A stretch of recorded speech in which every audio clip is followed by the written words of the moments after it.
Excellencies, Bharat की अध्यक्षता के दौरान हमें सभी ब्रिक्स पार्टनर्स में और सभी से भरपूर सहयोग मिला है और इसके लिए मैं आप सभी का बहुत बहुत आभारी हूं।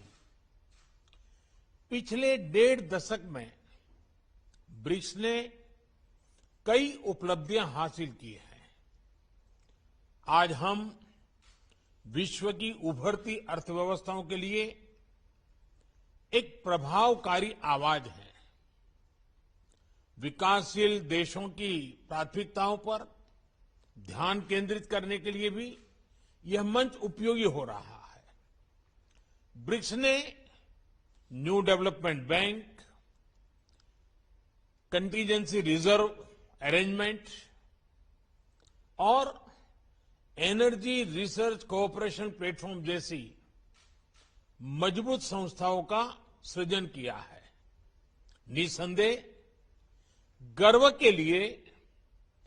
करने के लिए हमारे पास बहुत कुछ है, मगर यह भी महत्वपूर्ण है कि हम आत्मसंतुष्ट न हो और हमें यह सुनिश्चित करना है कि ब्रिक्स अगले 15 वर्षों में और परिणामदायी हो।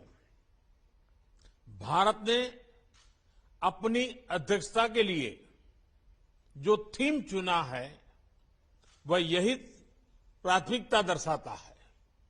BRICS at 15, intra BRICS cooperation for continuity, consolidation and consensus. ये 4 सी एक प्रकार से हमारी ब्रिक्स भागीदारी के मूल सिद्धांत है।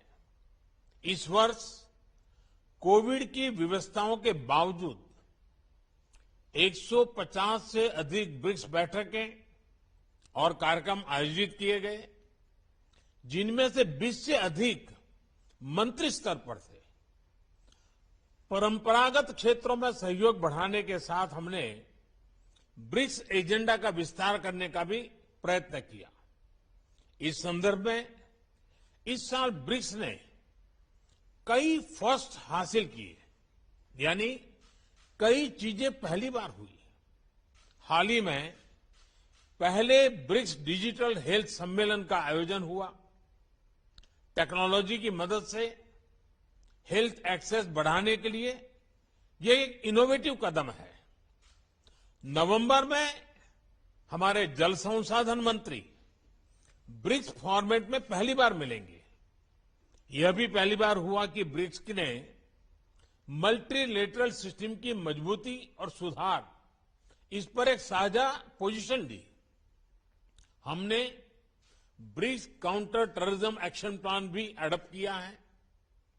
हमारी अंतरिक्ष एजेंसियों के बीच रिमोट सेंसिंग सैटेलाइट कॉन्स्टेलेशन समझौते से सहयोग का एक नया अध्याय शुरू हो रहा है। हमारे कस्टम्स विभागों के बीच सहयोग से इंट्रा ब्रिक्स व्यापार आसान होगा। एक वर्चुअल नेटवर्क के रूप में ब्रिक्स वैक्सीनेशन अनुसंधान और विकास केंद्र शुरू करने पर भी सहमति बनी है। BRICS alliance on green tourism एक और नई पहल है।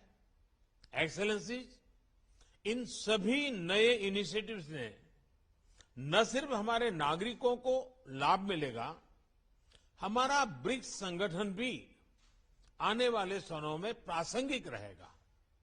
मुझे विश्वास है कि आज की बैठक ब्रिक्स को भविष्य में और उपयोगी बनाने के लिए उपयुक्त दिशा देगी।